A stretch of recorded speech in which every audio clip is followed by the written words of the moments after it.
Welcome, ladies and gentlemen, to the Board of Commissioners, City Hall, Bowling Green, Kentucky, regular meeting. This is May 20, 2025 at 4:30 p.m. And we're going to begin tonight with Melinda Hill to go ahead, and she has a special guest, and she'll lead us in our Pledge of Allegiance. Thank you. I'm so happy to have with us tonight Sheriff Brett Hightower to give the invocation. So many people outside of Bowling Green always ask what makes our community successful. Well, it's because the city and county work so well together. Last few months ago during the flooding, we were on a group text. Sheriff Hightower, Chief Delaney were on it. Delaney's like, what's anyone need? Just let me know. Sheriff Hightower says we could use a few more patrol cars, gave the address. Delaney said to me, they're on their way. That's how our community works together. Sheriff Hightower is such an inspiration to our community. He is a retired BG police officer. We appreciate that. He served in our military, but he's also just a good person, meeting with citizens out in our community just to be a friend and be a listening ear. So with that, Sheriff Hightower, welcome to the podium.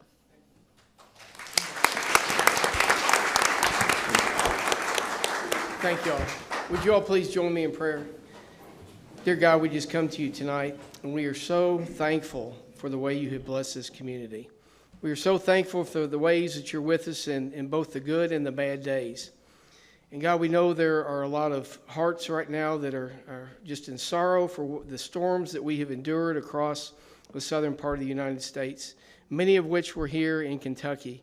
We just pray tonight, God, just to give those people strength that had lost family members, to be with them and help their community, support them in so many ways. God, we just can't thank you for all you do for us each and every day. You sent your Son here as a Savior to walk upon the earth thousands of years ago, and the words he spoke were so true even today. And God, I just ask you tonight that we are not blind to the needs of people around us each and every day we come in contact with. God, I ask you that we are not lame to walking in our walk of faith, that we should walk towards you each and every day. We just thank you for the way you bless us, nurture us, and love us. And tonight I ask a special prayer just for the leadership here tonight, that they look upon your face when they make decisions and think about what your teachings were as they make choices that affect the citizens here in Warren County. We thank you for each one of them, that they have stepped into the ring to serve you, and you have blessed them with their servitude to this community. We ask all this in your blessed name. Amen. Everyone will turn toward the flag.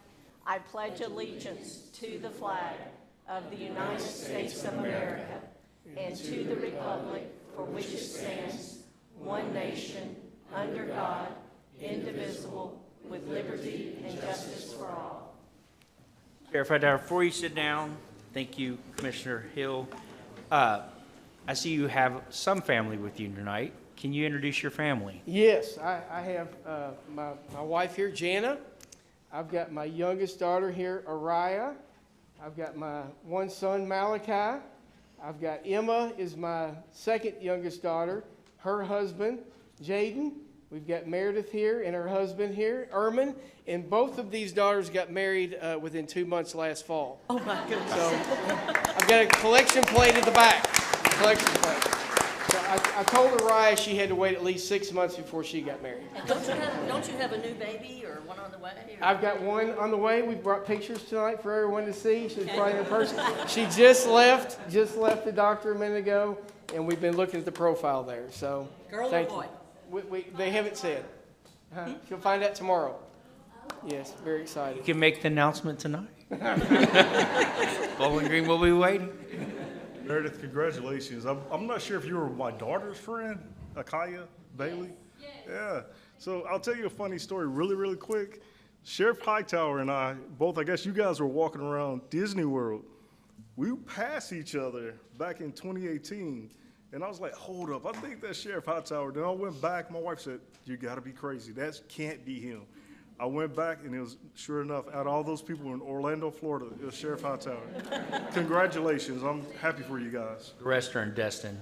He stands out in the crowd no matter where he is, Carl. Yeah, it's All true. right, well, thank you, Sheriff, thank you, Commissioner Hill. We have another special announcement. I'll turn the floor over to Commissioner Mayor, Subarajan. Mayor, can we do a roll call, please?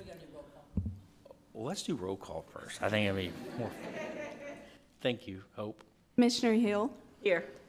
Commissioner Perigin. Here. Commissioner Bailey, Here, Commissioner Beasley Brown. Here. Mayor Alcott. Here. Now, I'll turn it over to Commissioner Sue Perigin. I appreciate that, Mayor.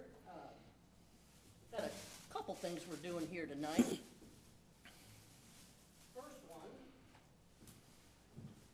I'm gonna try to get hold of this up here.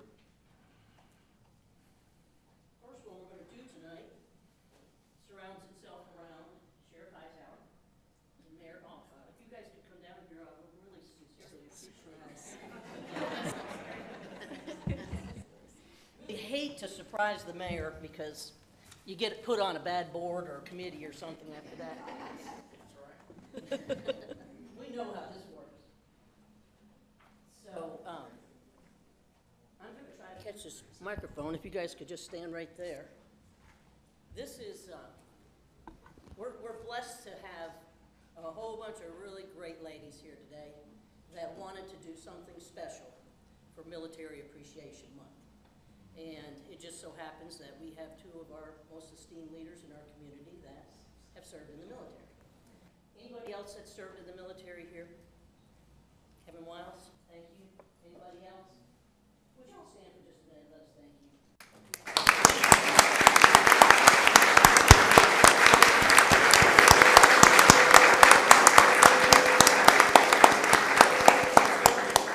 So I'm gonna try to tap off of this microphone right here so people can hear me.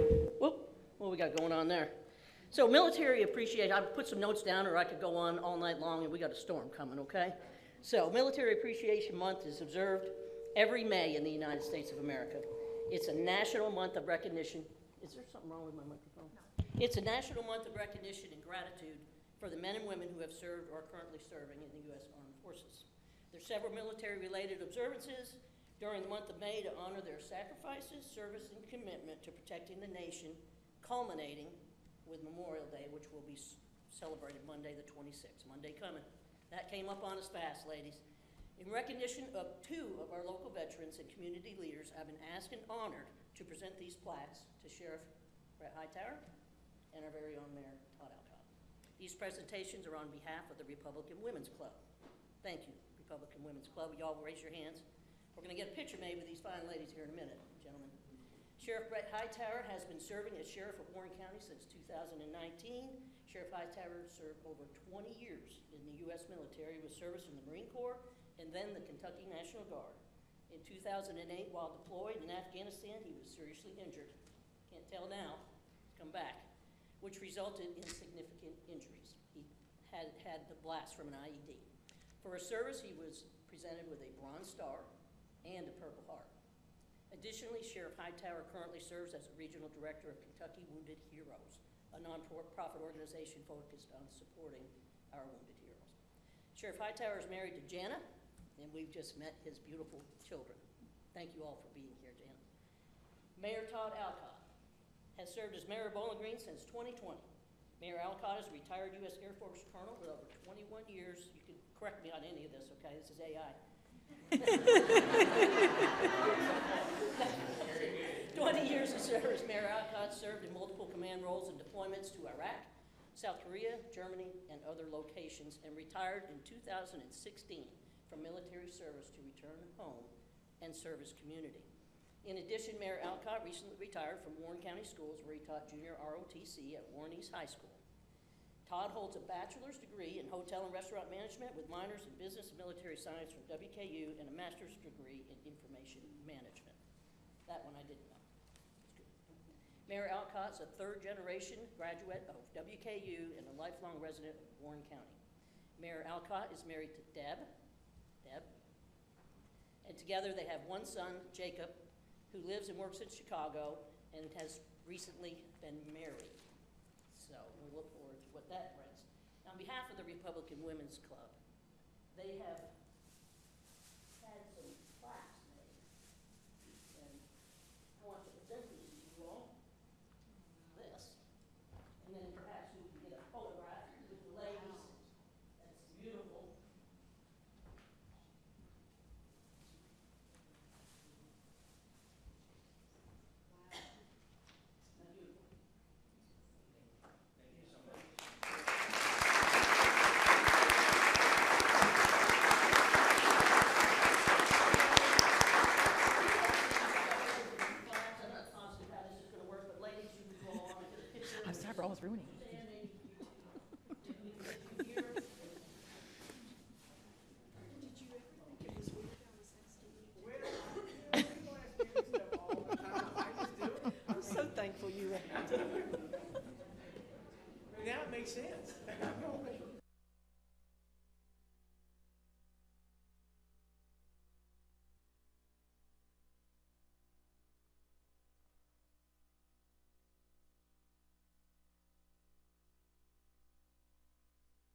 Where do you want us to stand, all three of us? You want us to all come down there? Okay.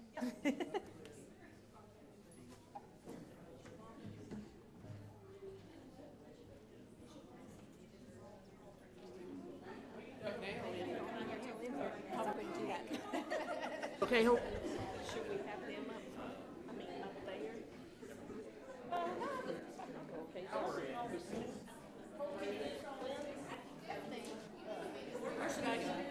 Lay on the table.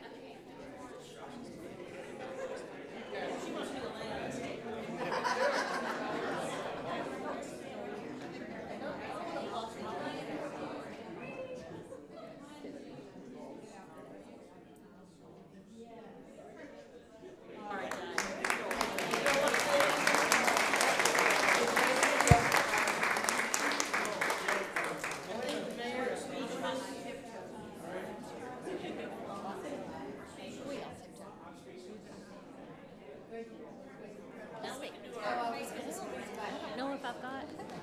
Here we go.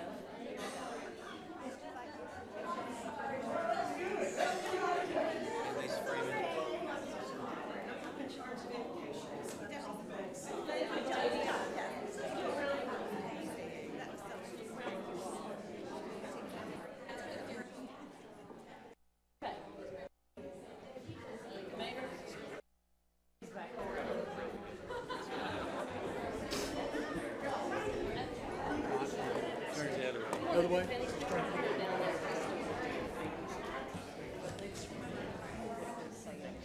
Up here? Up here, because they can't.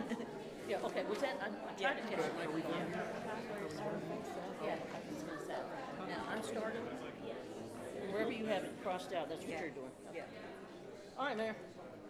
All right, thank you. That was sweet. That were very nice. Very unexpected. Ladies and gentlemen, we do have one more, correct? Yes. All right. What I thought I was turning it over for Commissioner Sue Perigin, now she has the floor. Thank you. Let's let the crowd kind of die down a little bit.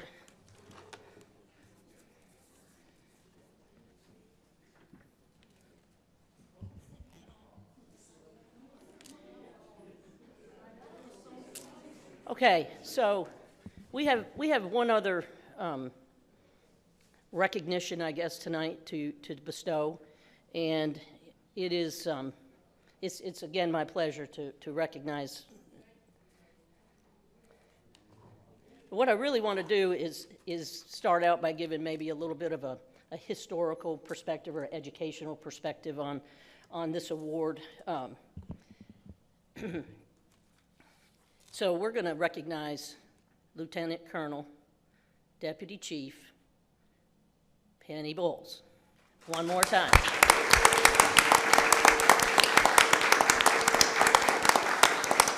Thank you, Penny. And then we're going to ask you to come up and get a picture with you and this, that I think it's called grand theft. I'm not sure. But that came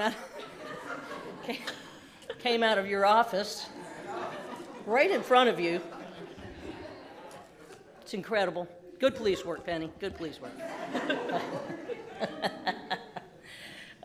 She is the 2025 recipient of the prestigious Athena Award. And as many have heard of this annual award celebrating a most deserving female who exemplifies community service and mentorship to others, along with professional excellence, very few understand the significance, and I think you might have taught me that. The award began in 1982 by a woman named Martha Mertz. She's from Michigan. She was a visionary dedicated to recognizing and empowering women leaders. Today, more than 500 communities worldwide bestow this honor on deserving women annually. Named after the Greek goddess Athena, who symbolizes wisdom, courage, and strength, this accolade is a beacon of empowerment and achievement for women worldwide. Recipients include such people as Billie Jean King, Condoleezza Rice, Pat Summitt, and Ruth Bader Ginsburg, to name a few. Bowling Green, through the Area Chamber of Commerce, has been bestowing this award on one individual each year since 1985.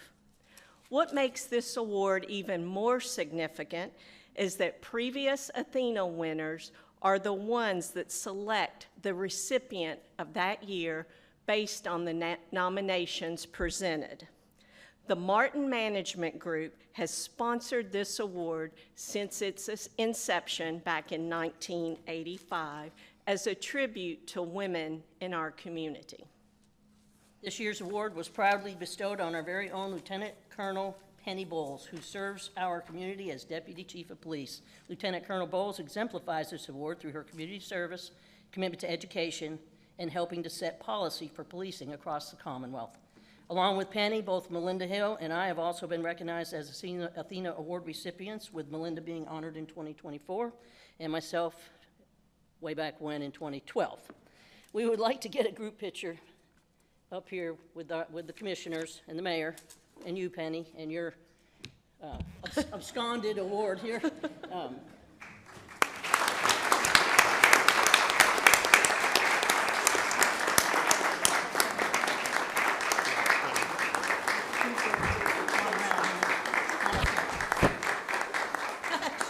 She's taking it back. That's a heavy piece of metal right there. Jeff, can you come join us, city manager?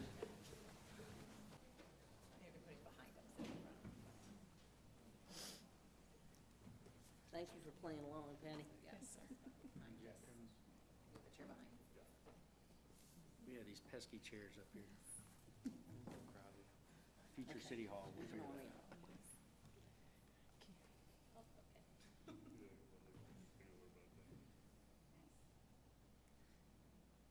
You good, Dan? I think we're still playing. Right. Now I can finally all get over here. Now we're good.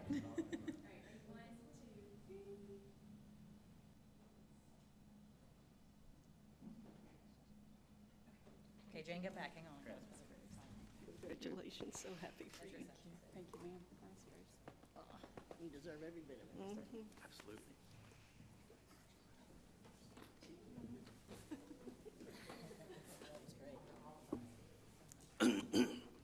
The first Bowling Green Athena Award recipient was Romanza Johnson. A wonderful, beautiful lady that we have said goodbye to, but she has forever impacted our community, as all of the recipients, the nominees, and have continued to impact our community, and we're grateful for the leadership that impacts continuously. Okay, at this time, Mr. Meisel, do you have comments? Well, I do have one more comment about Lieutenant Colonel Athena is what we're going to start calling her. Lieutenant Colonel Athena has been an incredible person for as long as I've known her, and this is so well deserved. And to have 3 out of the 40 come from City of Bowling Green is pretty impressive as well. I can't think of any other organizations that would have had that many come out of there. So congratulations to Lieutenant Colonel Athena. And I do have one request from you all. I need a closed session, and Hope will read the reason. Pursuant to KRS 618101B, for the purpose of deliberations on the future acquisition of real property by the city, as publicity would likely affect the value of the specific piece of property to be acquired by the city. So moved. Second. So moved by Commissioner Hill, second by Commissioner Bailey. Any discussion? None. Roll call, please. Hill. Yes. Perigin. Yes. Bailey. Yes. Beasley Brown. Yes. Alcott. Yes. And lastly, as usual, if you have comments to make after the regular session, please sign the register in the back corner of the room. We'll take those up after our regular agenda. So that's all I have, Mayor. Thank you.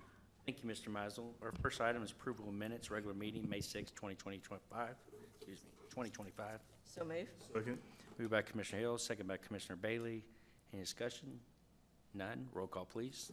Hill. Yes. Perigin. Yes. Bailey. Yes. Beasley Brown. Yes. Alcott. Yes. Municipal order number 2025-112. Municipal order approving the promotion of Thomas Barnes to the position of turf specialist in the Parks and Recreation Department. Second. Moved by Commissioner Perigin, second by Commissioner Hill. Mr. Meisel. I'd like to ask Aaron Holsey, our HR Director, to come make this recommendation. Aaron?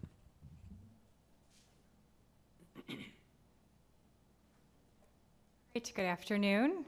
I would like to recommend the promotion of Thomas Barnes from Landscape Gardener 1 to Turf Specialist.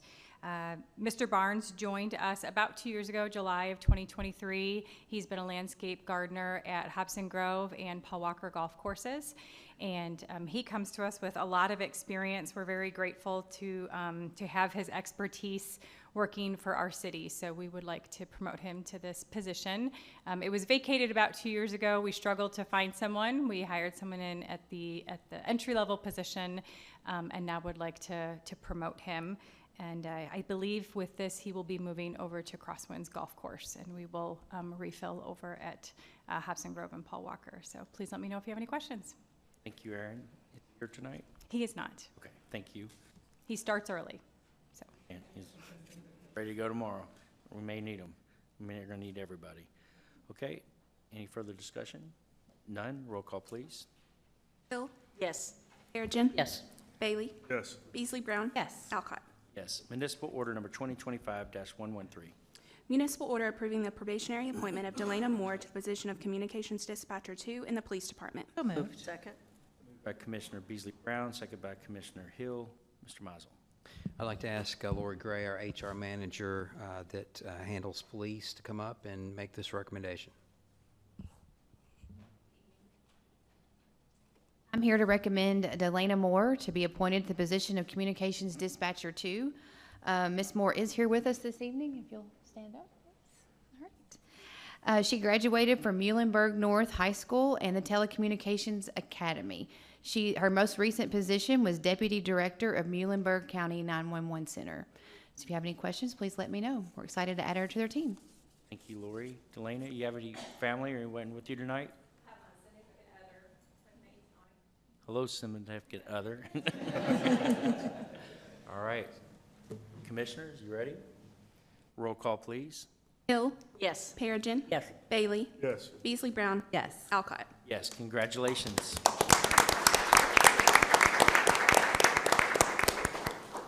Municipal order number 2025-114. Municipal order authorizing and accepting bid number 2025-38 for Public Works Department Operations Division Exterior Painting Project from Stuart Ritchie Construction, Inc. in an amount not to exceed $59,000. So moved. Second. Moved by Commissioner Bailey, second by Commissioner Hill. Mr. Mizel. Our operations center out on Lapsley Lane is in need of a good paint job, and so we went out for bid, got 3, and Stuart Ritchie Construction is the low bidder, $59,000. They're going to come in, pressure wash it, get it ready, paint it, paint the aluminum steel on it with a primer, all the works, and ask for your approval. Andy Souza's here, can answer any questions you might have on this one. I hope they paint it something besides green, but maybe not. Okay, a green again. Sorry. All right, I'll get to like it. All right. All right, commissioners, questions at this time? All right, none. Thank you for being here, Andy. Roll call, please. Hill. Yes. Perigin. Yes. Bailey. Yes. Beasley Brown. Yes. Alcott. Yes. Municipal order number 2025-115. Municipal order approving the purchase of 5 above-ground storage tanks in an amount not to exceed $93,385.67 with Actera Group through Sourcewell Cooperative Purchasing Contract. Second. By Commissioner Perigin, second by Commissioner Beasley Brown. Mr. Mizel. Through a facilities inspection done by our Environmental Compliance Division, we found some storage tanks, fuel storage tanks that need some attention, some replacements. So we went out. These are not cheap, by the way. We went out and determined the 5 worst ones: Hobson Grove, Lampkin Park, Preston Miller, Fairview Cemetery, and Crosswinds. These were in need of replacement. We found a good replacement out on Sourcewell, and at the cooperative purchasing agreement that we have with them, and are using a company called Actera Group to replace these for $93,385. 385. We were able to eliminate a couple of tanks that needed replacing by putting them on some mobile units. And again, Andy is here, can answer any questions on this one, as well as Matt Powell, our environmental manager. But recommend replacement of these fuel tanks. Thank you also for being here, Matt. Questions from commissioners at this time? Okay, good work. Roll call, please. Hill. Yes. Perigin. Yes. Bailey. Yes. Beasley Brown. Yes. Alcott. Municipal order number 2025-116. Municipal order approving the purchases of properties at 324 Brighton Avenue and 1231 and 1144 Cave Mill Road, and authorizing the mayor and other authorized city officials to execute real estate sales and purchase agreements, deeds, and all other necessary documents. So moved. Second. Moved by Commissioner Perigin, second by Commissioner Hill. Mr. Mizel. As everyone knows, we got over 10 inches of rain in about 4 days, April 3rd through April 7th. There were lots of properties affected, but we have looked at some areas that we feel like we could create more capacity for stormwater and to handle it better than currently is.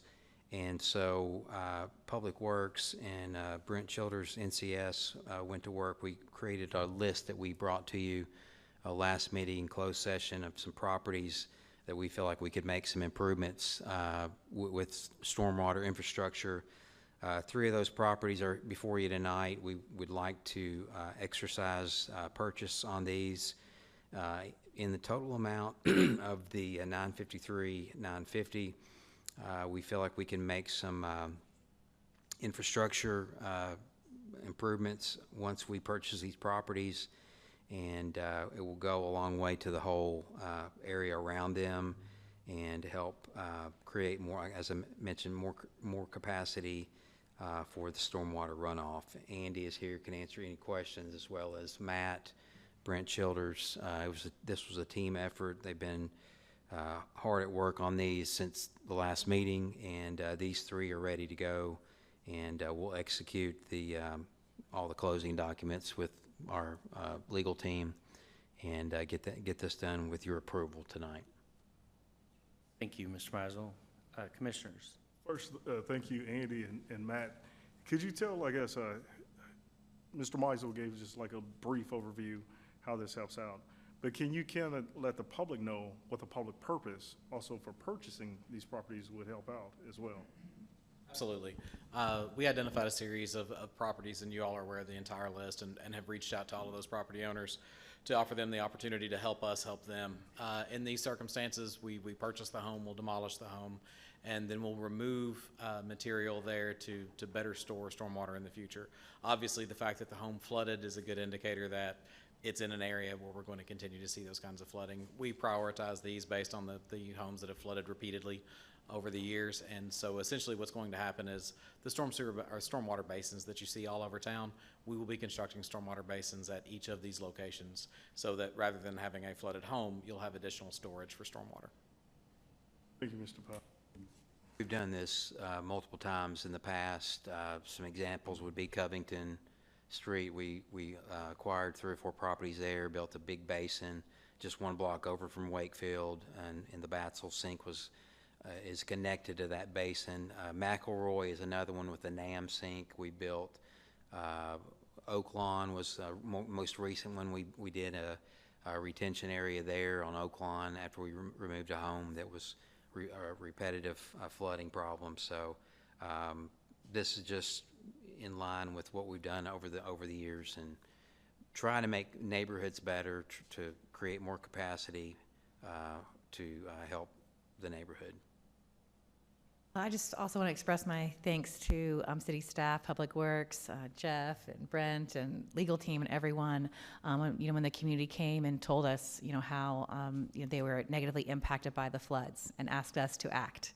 And I'm just grateful for how swiftly you all acted and made sure that we were going to do whatever we could to improve our stormwater infrastructure, to make our neighborhoods safer, and that we can learn the lessons from this past flood to make sure that future homes are not impacted. So I just want to thank you all for just moving so quickly and responding to the requests and needs of our community. Amendments, exactly. Okay, no further questions? Let's do this. Roll call, please. Hill. Yes. Perigin. Yes. Bailey. Yes. Beasley Brown. Yes. Alcott. Yes. Municipal order number 2025-117. Municipal order approving the Hope House Transportation Services Agreement with Hope House Ministries, Inc. So moved. Second. By Commissioner Hill, second by Commissioner Bailey. Mr. Mizel. Back in 2023, we were able to find some CDBG COVID money that was available from the CARES Act. And Hope House, let me back up, Hope House has been a really good partner of the city for many years now with some contracts we have with Parks and Rec, with mowing and maintenance. And so this is another partnership we've had with them for the last 2 years. We've funded help them fund some transportation for individuals to work in the Trans Park and the South Industrial Park.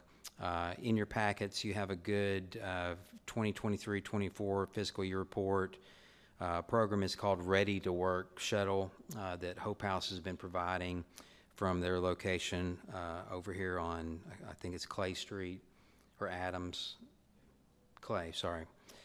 With us tonight is Brian Lewis, Executive Director of Hope House, and Brian came to us and asked that we would consider continuing this partnership. And so before you tonight, we are proposing to continue it with $75,000 from our job development fund, because we feel like we are putting people in jobs with this program. In fact, 175 participants have been tracked with this program, and I think it's growing.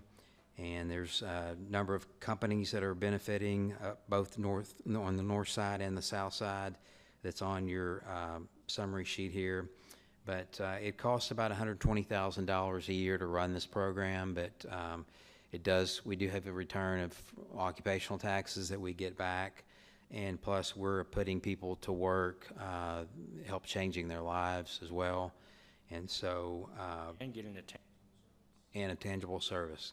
And so we are recommending to re-up with the Hope House for another 2 years at $75,000 per year, and we feel like this would be a good use of the job development incentive fund money to help keep this going and provide these individuals with transportation and help provide some labor to much needed areas. So Brian is here. Brian, you want to add anything? Did I miss anything? But we're asking for your all's approval. Again, this would be funded out of the Job Development Fund. Brian, I want to say thank you for all you do, and it's amazing how you've grown that program and now serving women as well, and your facilities are just phenomenal. So proud to stand beside you and keep on going. It's great. I want to echo that. Sometimes people don't have transportation, and we know we don't have a bus that goes, over there. So being able to have someone to get these individuals there that want to work, and there is a dignity in working, and then later on it can help them get that transportation. Later on it can help them get that house, and not only with the an occupational tax, but it gives dignity also to their families. So thank you for doing this, because I know that this is helping out a lot of individuals who may start out not having a vehicle, but it can lead to them owning their own vehicle and hopefully their own house. So thank you guys for that. I also just want to echo those thank you for this program. In the family resource work that I do, when I'm working with families on their budget, if they have purchased a car, that is pretty much a big budget buster, and then we see them just in a crisis where they then are struggling to pay their rent, their utilities, and it's really hard if you are in some income limits with your job to be able to afford all those things. I frequently see with a car and insurance that it's a monthly cost of $1,000 to own a car, and that's more than some folks rent, and it just is impossible. So I'm so grateful that you are able to help people get to work, and while they build up that equity and to be able to purchase cars when they can. And then also just a quick story, 2 weeks ago, there was a family who had an emergency evacuation from their home. And as I was helping them in the hotel, your team was on the phone with the parents already figuring out, okay, here's the new location we're going to get picked up, and here's when we're going to come get you. And to see you all working with families every day, helping them support their families, it's really just moving. So, and right, you are creating this, filling this gap between our bus service and the Trans Park that it would not exist without you. So I'm just so grateful for what you all are doing. Okay. Any other commissioners? Thank you, Mr. Lewis, for being here tonight. Okay, roll call, please. Hill.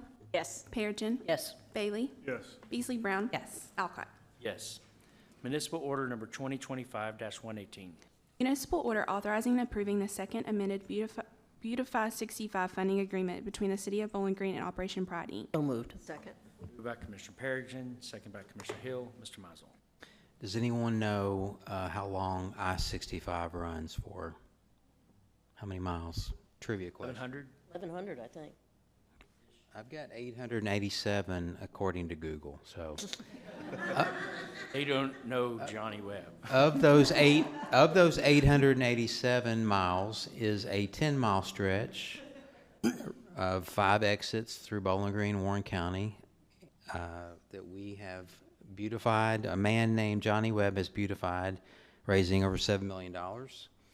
And so to keep that nice looking and keep it going and keep it looking inviting, our front door to our city, we are asking tonight for a renewal with Operation Pride for the $250,000 for this upcoming fiscal year that you'll see in your budget. We have been funding this for a number of years, but as you know, it's been a lot of hard work by Johnny and his team in Operation Pride, but it's been well worth it with the accolades we've received and the attention it's gotten, and we don't know what it's producing. I mean, who knows what new businesses it's bringing, new people it's bringing into our community. I know definitely bringing in new visitors. There's a lady Johnny ran into from Clarksville, said she comes up here just to get away from Clarksville and to see the nice flags along I-65. So we're asking for $250,000 renewal starting July 1, and happy to answer any questions you might have and recommend approval. I also want to say thank you to Johnny Webb and his team at Operation Pride for including now Exit 7 at I-165 and 8th Street. So we now have a marquee as you're coming in down through Richardsville Road area, and those are they're just beautiful. And I don't see him stopping. I just see Johnny and his team finding many more places to find funding first. He's incredible.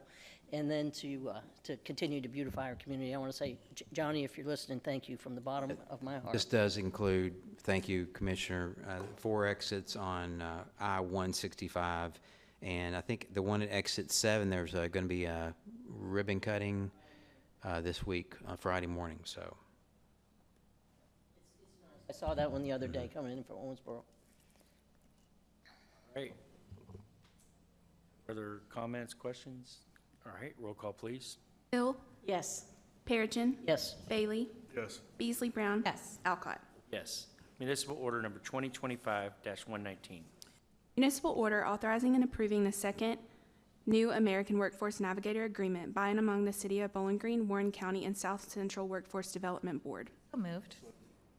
So moved by Commissioner Dana Beasley Brown, second by Commissioner Carlos Bailey. Mr. Mizel. we have John Swords here with us, Executive Director of South Central Kentucky Workforce Development Board. And as you will recall, John came and made a presentation a few months ago about his new American Workforce Navigator program and asked you all to consider a renewal on that.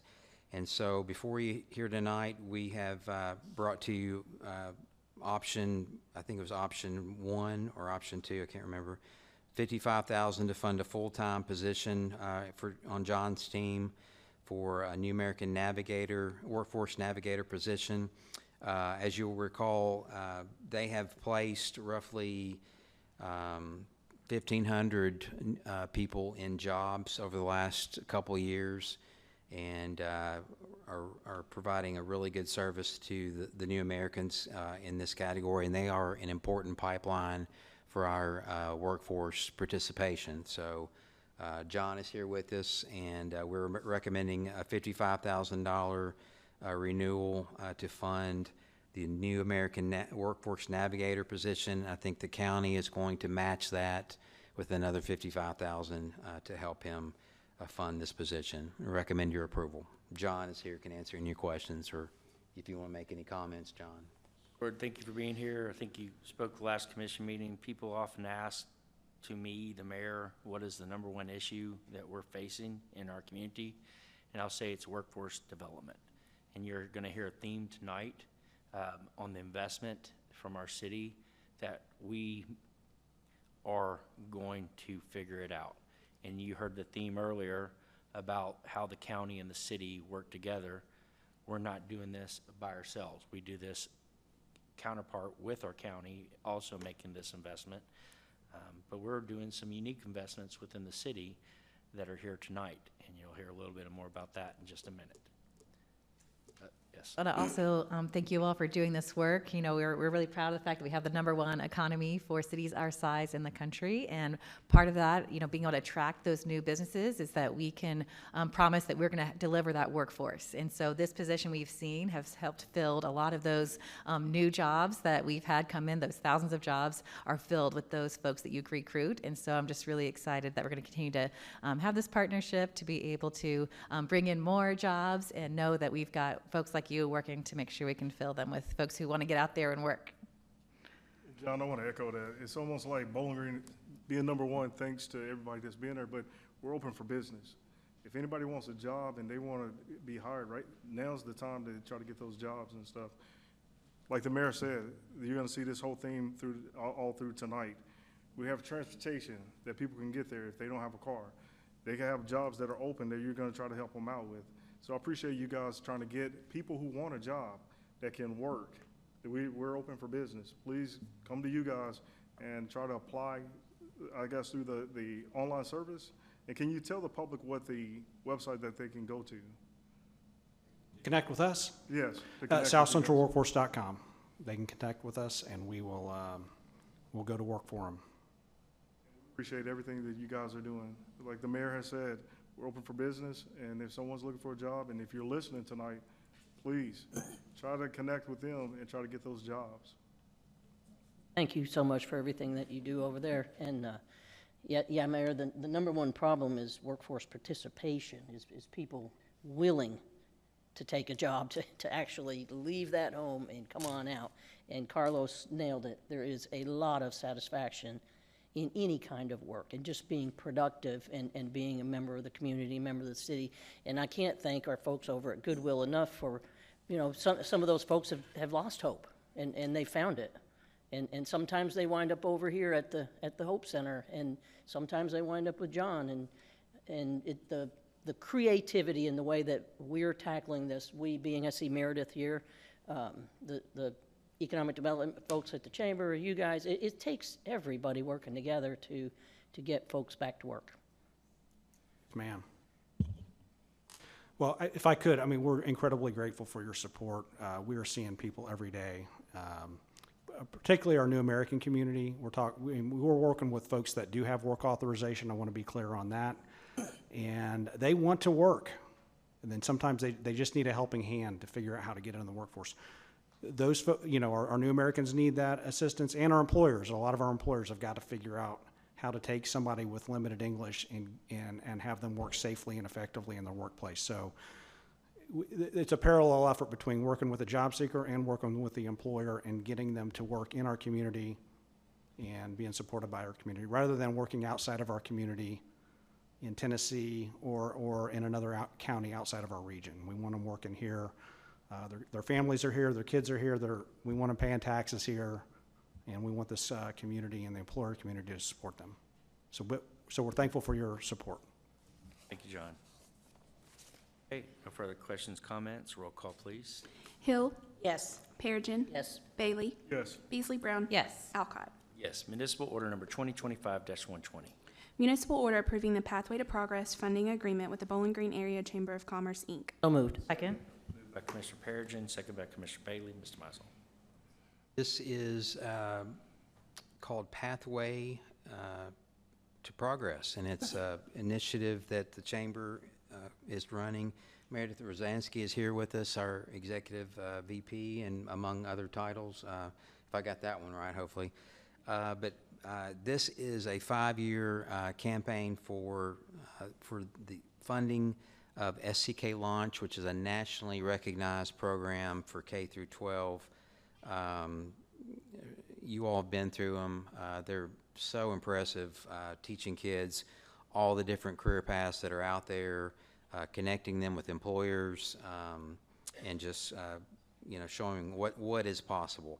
And so this campaign is to help boost that program, I believe, and come up with a 5-year economic comprehensive plan that would strategize around some key economic success markers and that sort of thing, initiatives. And so, Meredith, if you'd like to come up and fill in the gaps and tell them a little bit more about Pathway to Progress. But we are recommending, this is a 5-year contribution of $50,000 a year that they have asked the city to make, and I think they're asking the county as well. But Meredith, you want to go ahead and explain a little bit more? Thank you. As we've been talking about tonight, we are the fastest growing community in the state, and we don't expect to slow down anytime soon.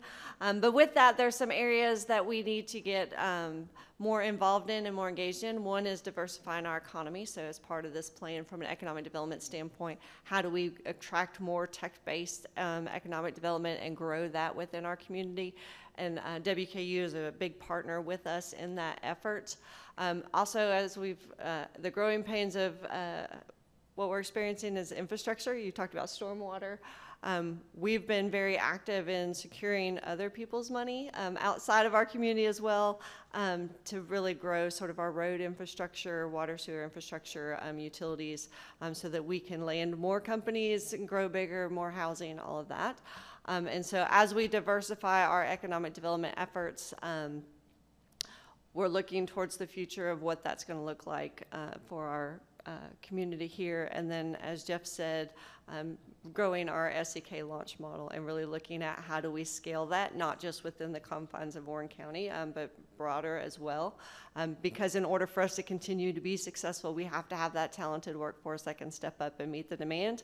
And we're not going to be able to raise enough of them here locally to take advantage of all the opportunity. And we are the beacon for the region. And so how do we have more impact on our regional labor shed of students, because we want them to be just as excited and stay here and take advantage of our community opportunities.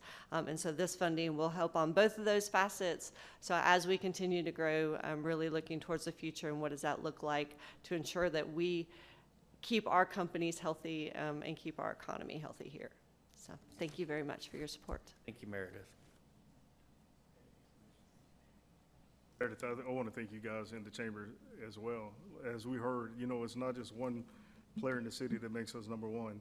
And just be able to have that pathway to progress and to create a strong workforce for the future and diversify to try to get some of those tech jobs, I think that's going to make Bowling Green well suited to keep growing in the future. So thank you guys at the chamber, and thank you yourself for helping us out, because everything we know is that when we work together, it makes us a stronger city. So thank you. Okay. Roll call, please. Hill. Yes. Perigin. Yes. Bailey. Yes. Beasley Brown. Yes. Alcott. Yes. Municipal order number 2025-121.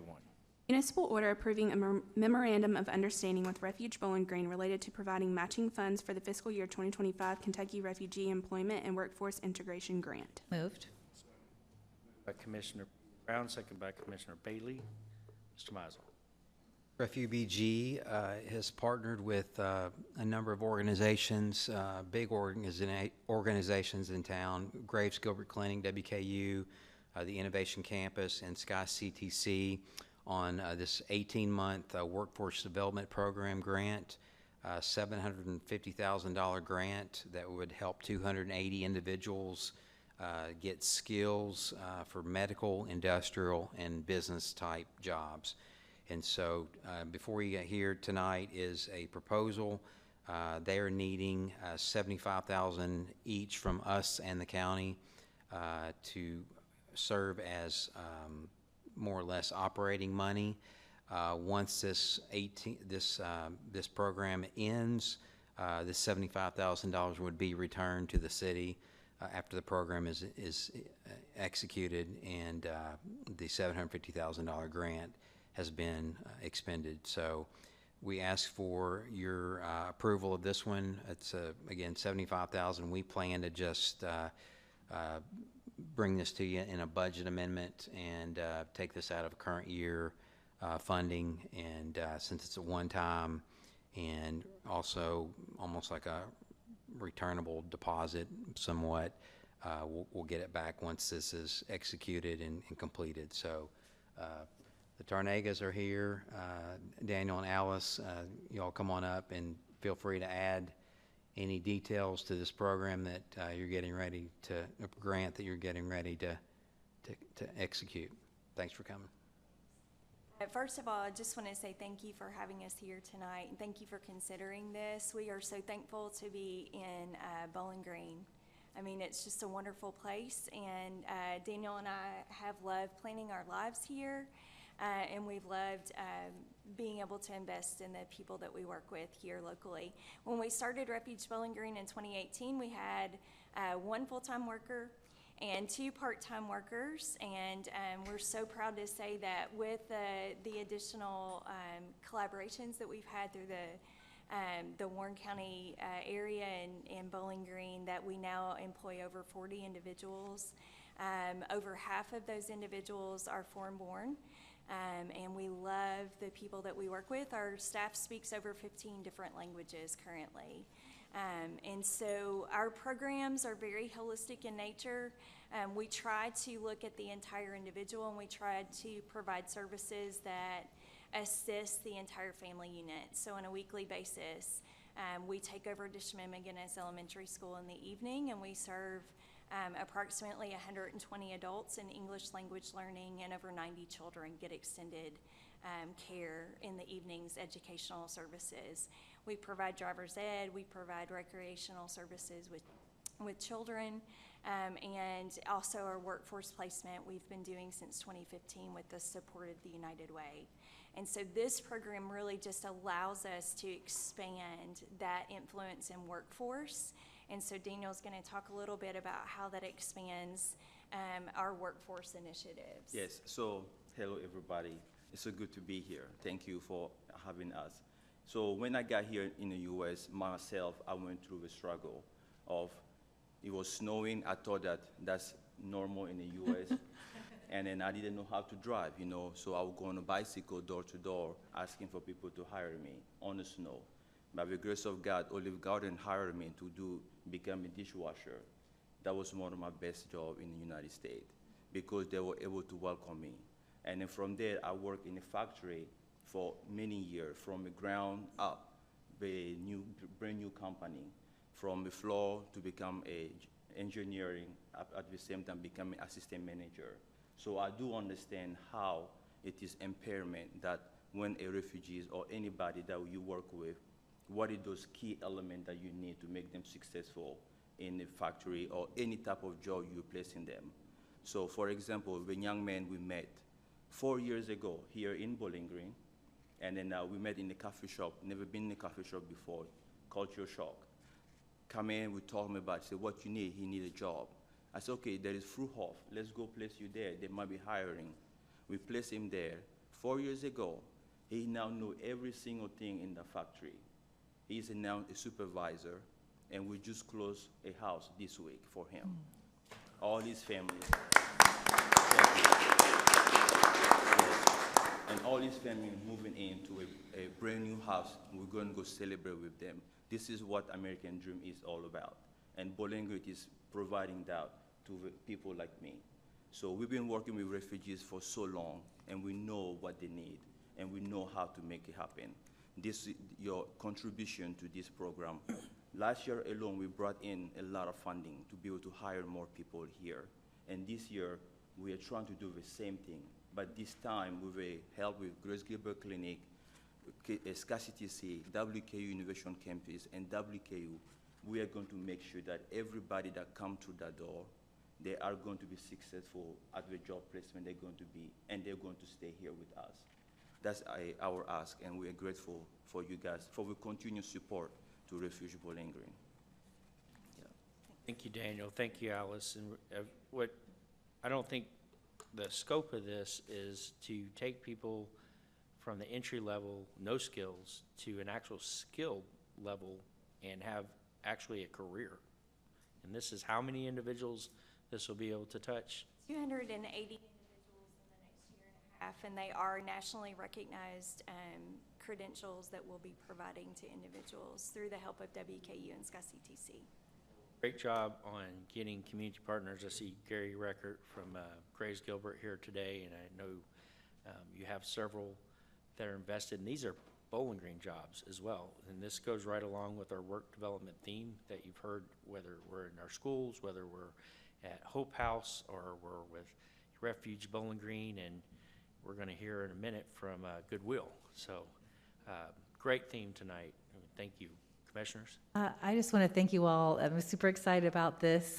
This has definitely always been a gap here. How do we get folks into these career sectors, especially healthcare? When I'm talking to my middle school students, I'll ask them, oh, well, what did your parents do, back in, the Congo or back in Burma? And, oh, they were, a doctor, they were a physician, they were a biochemist, all of these medical type of degrees, but then they don't transfer to the United States. And so to think about what you guys are going to be able to do for these folks who have these already amazing credentials, but they don't qualify for a job here, to be able to go in to what they love in the medical field and be able to help us fill those jobs in this growing healthcare sector. And then the second thing that I notice when I'm visiting with my kids and their families is that we have all this infrastructure now for our students with pathways into these fields. But a couple years ago, a decade ago, we didn't have these career pathways. And so their older siblings who are in their 20s, who are in their prime of their life, they are really struggling, not having someone to help them as who were multilingual learners are in this kind of gap where they could very quickly have the capacity to get into these skilled jobs, but need an organization like you who can help them navigate those things. So I'm super excited to know that when I'm talking to either parents or older siblings, that you guys are going to be able to fill these gaps. And so how can folks get involved in this effort? So this program, I will be leading the effort. So they can go through our website, refugebg.com, and then just scroll down, there's occupation, they can sign up there. Or just call the office or show up, because we have people there, we're ready to go. You come in, you walk in, you tell us what you need, and then we are going to make sure that you're going to take care of it. And is this already set up and going to get into these fields, or is it going to be a set time where this begins? Yes, so right now we are going to start with the first 20 people that want to go to manufacturing or construction or technology or healthcare, and then we're going to divide them up, because there will be a lot of intake that we'll take from them, and then just get them going. We are ready to go. Great. Yes, ma'am. Well, so much. And Daniel and Alice, thank you as well, because we know that this is needed. I'm just going to say thank you, and you are the American dream. And just being able to have someone else to, within 4 years, to start at the bottom to become the supervisor, and you helped, that must be a blessing, because to help someone else out, it's got to be a huge blessing to yourself. All right, let's make this so.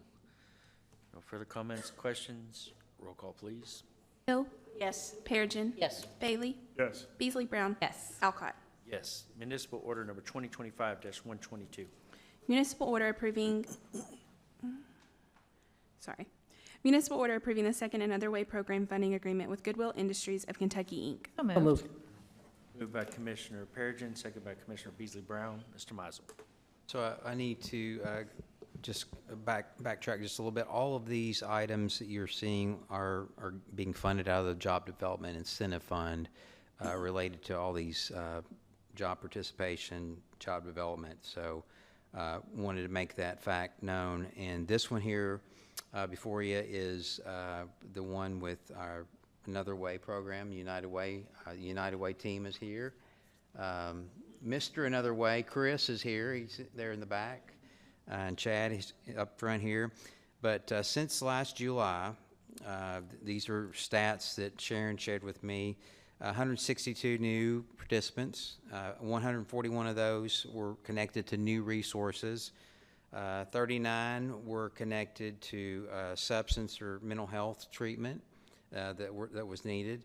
20 were found housing, placed in housing, and then 18 secured full-time jobs. So that's in over 9 months. And so we talked about this at a retreat back in January. I got feedback from each of you all, and you all were willing to go from 2 days a week to 3 days a week. And so United Way, I'm sorry, not United Way, Goodwill came back with the costing of that, and we're looking at approximately $120,000 contract for the upcoming fiscal year that would provide us with 3 days a week, 4-hour shifts, and would continue the good work that has been done already with people, getting people into careers, jobs, and not to mention Chad's working on a one-stop center that's going to be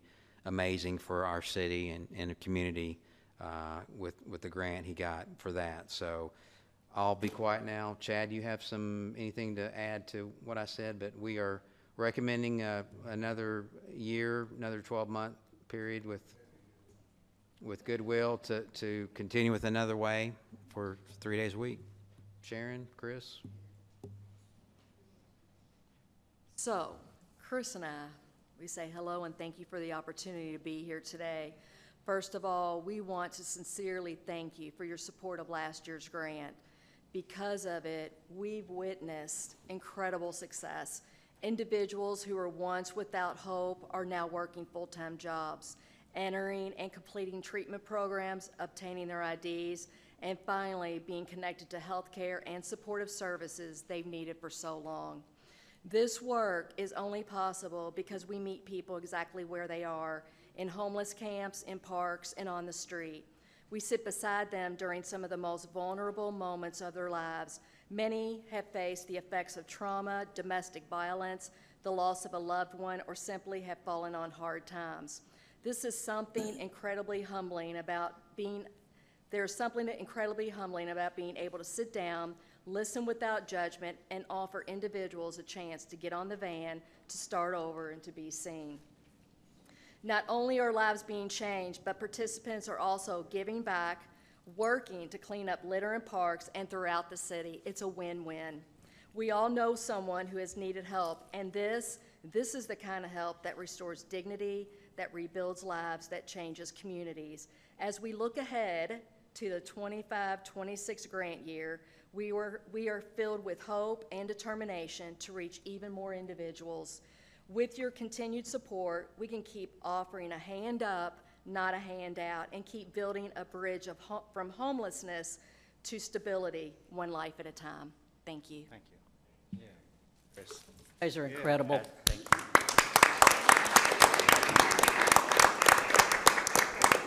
Totally incredible. Thank you. I just say thank you for giving us the opportunity to work side by side with you guys, serving our community.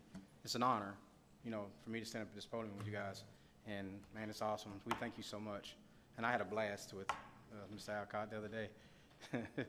Well, Chris, I'm so grateful for you and what you're doing in our community. When I think about what makes us great, your face just pops into my mind and it's in my heart. I'm just so grateful that you are helping us to be this beautiful city that we do, meet people right where they are and help them get access to what they need to be able to thrive instead of just survive, and to remove those barriers, just those simple things that you do, knowing that you're taking what you have been through and giving redemption and hope to others. I'm just so grateful for the work that your whole team does, and I'm excited to continue to expand our work together with you all, and I can't wait to see just the amazing miracles you're going to keep on doing all over our city.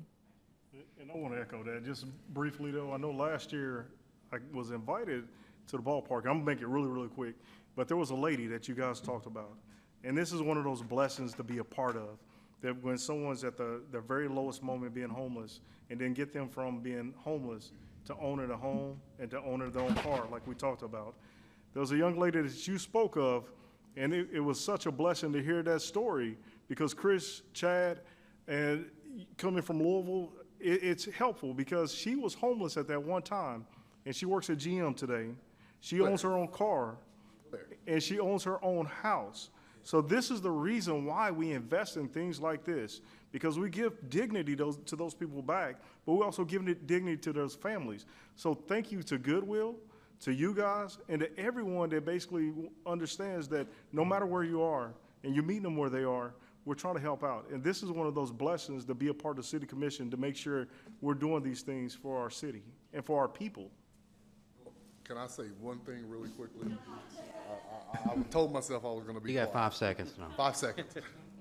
Mayor, rode the van with Chris, and the participants had no idea until the end. And the conversations that he had with our participants gave them so much hope and a fire in their belly that they want something better. So this is a Goodwill initiative, but it's the city of Bowling Green and the county of Warren County that had a vision and brought it here. And we're addressing the people that are vulnerable in our community. And so grateful for you. I can't talk too much because I get emotional about this program, because it's really changing lives, and I appreciate you all. Good people at Goodwill.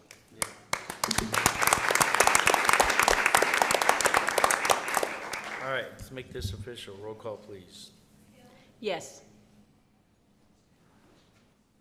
Hill. Perigin. Yes. Bailey. Yes. Beasley Brown. Yes. Alcott. Yes. Municipal order number 2025-123. Municipal order authorizing and approving a workforce participation project agreement between the City of Bowling Green, Warren County Fiscal Court, and Crowd South LLC. So moved. Second. Moved by Commissioner Perigin, second by Commissioner Bailey. Mr. Mizel.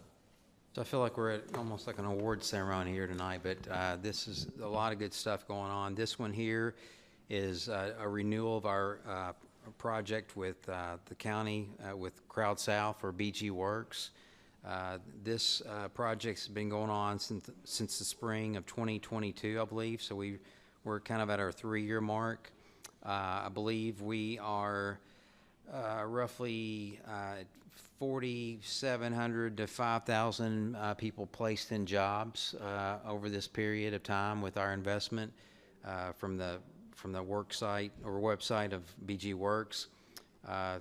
23% of the people being placed are really from Bowling Green area. Another 31% have come from metro areas like Nashville, Louisville, other places. And then the other 46% have been coming from Kentucky and Tennessee regional areas. So 4,700 to 5,000, I'd say, have been placed, and 165 employees or more are now registered with BG Works. And so we are proposing just to renew this agreement for $90,000. Our part, another $90,000 would come from the county to renew with Crowd South to continue with the BG Works platform to keep getting people to participate more and place them in jobs, workforce participation. Ask for your approval, and I'll be glad to try to answer any questions you might have. Questions at this time? Please. Hill. Yes. Perigin. Yes. Bailey. Yes. Beasley Brown. Yes. Alcott. Yes. Municipal order number 2025-124. Municipal order approving and authorizing the mayor to execute a lease agreement with Whitfield Enterprises LLC doing business as Bistro related to the lease of a portion of city sidewalk at 937 College Street. So moved. Second. Moved by Commissioner Perigin, second by Commissioner Bailey. Mr. Mizel.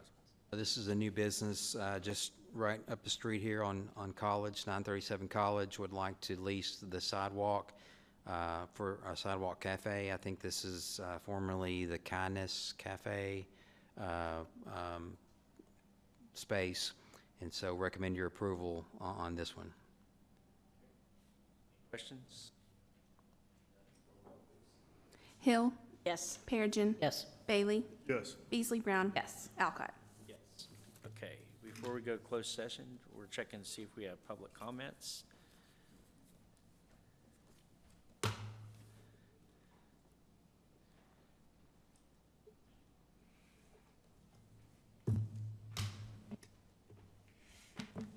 you, Hope. Okay, we have first Michael Zinn. Come on up to the podium, sir. Michael, I'm going to ask Commissioner Bailey if he would. I left my phone. You have up to 5 minutes to speak. Okay. And we'll let you know when there's a 3 minutes, 2, and then 1. I could probably go on for more. I was earlier, we talked about community and teamwork and how we're all working together. We did the Allegiance, Liberty and Justice for All. And unfortunately, right now, a whole section, a community in our beautiful city is under threat from people like ICE, which is happening down in Nashville right now. So I'm here to ask you, have you thought about what you're going to do if ICE shows up and starts detaining people without warrants and without authority? I will ask you to get together in a room. This is not going to be something you're going to yes, yes, yes, yes, yes. I know everything was yes, yes, yes, yes, yes. This is something this is deep. The rule of law is being broken. We need you to stand up for the rule of law. We can't allow these people in our community to take people away without warrants. It's about the rule of law. I'm not talking about legal or illegal. That doesn't matter here. What matters here is that they're allowed to operate without due process. They're breaking the law. And I need a resolution from you condemning ICE, saying that you're non-compliant. But non-compliance, we have to go even further than that. These are extraordinary times, and they require extraordinary measures. Non-compliance is still acquiescence. You're still allowing them to break the law within our community. I talked to Sheriff Hightower. I'm talking to you. I'm going to talk to every elected official in this community. You haven't had a meeting where you said, what are we going to do when ICE comes? You haven't sat down and talked about that. What are you going to protect those people? Are you going to send the police over there? Are you going to surround the ICE trucks with patrol cars and say, demand that you show a warrant before you put someone in a car? Demand that the rule of law be exercised in our community? Then we have the campus. Good and gracious, when they come back, who knows from whatever countries go to the campus up here. We are under threat with these people. Do you understand that a whole community in your beautiful city, the one where we have liberty and justice for all, well, not for all. It turns out the American dream that man lived is under threat over there on Clay Street and 13th or Stubbins, in the hood, what we used to call the hood. I'm just asking you, you're going to have to dig deep. I want you to get together. I want you to talk over. I want you to decide on a resolution condemning the actions of ICE, calling it unconstitutional, calling it illegal acts, saying you're not going to comply, and going even further saying you won't allow it. I mean, we need to address these issues. Up until now, it's been a wonderful little session we've had, and I hate to break the bubble, but this is an important moment in our democracy. An important moment in our democracy, and you're in charge of this city. You have to dig deep inside yourself to know and do the right thing for these people.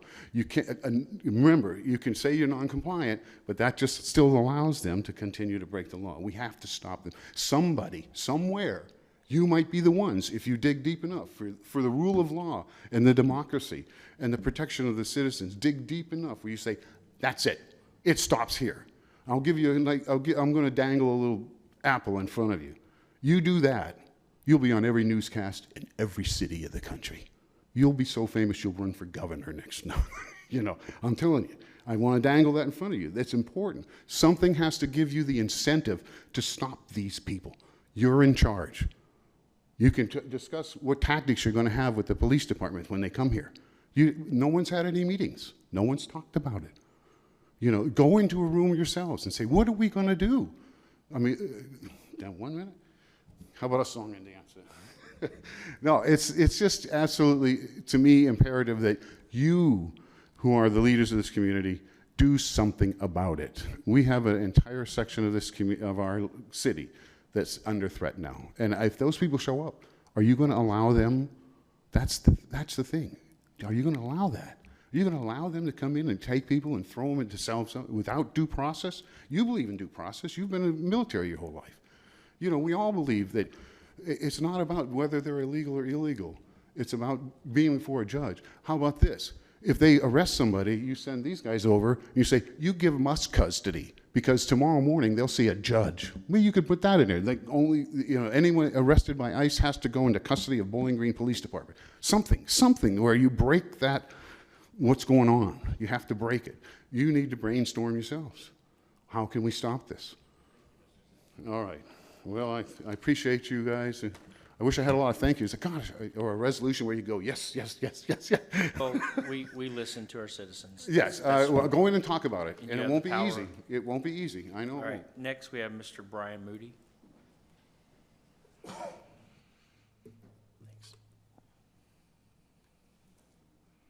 Mr. Moody? First of all, I want to thank y'all, each one of you, for your time. Every time I see Matt, it rains. He has that effect. I got two things, and I've learned a lot, seen a lot here tonight. Never been to meetings like this, so I try to be professional as much as I can on my side of it. My wife just passed away 4 months ago, and I personally donated semi-van load of clothing to Hope House. They're very professional. Highly recommend them. On the second part, the flooding, as we all have talked about. I do not know nobody here personally, and I was in a crisis, and Matt showed up the front door, a bunch of flashing lights. I know I'm legal. I know what was going on, and he come to assist. Again, do not know the man, never met the man. I personally want to thank him for his time and his knowledge, and he said, we will get you help, and he has got help. And we are moving forward under the circumstance. And y'all had a lot to do with this, and you will have my vote. So I just want to personally say thank you. Thank you, Mr. Moody. All right, ladies and gentlemen, this concludes our open meeting tonight. We're going to closed session. Thank you, everybody.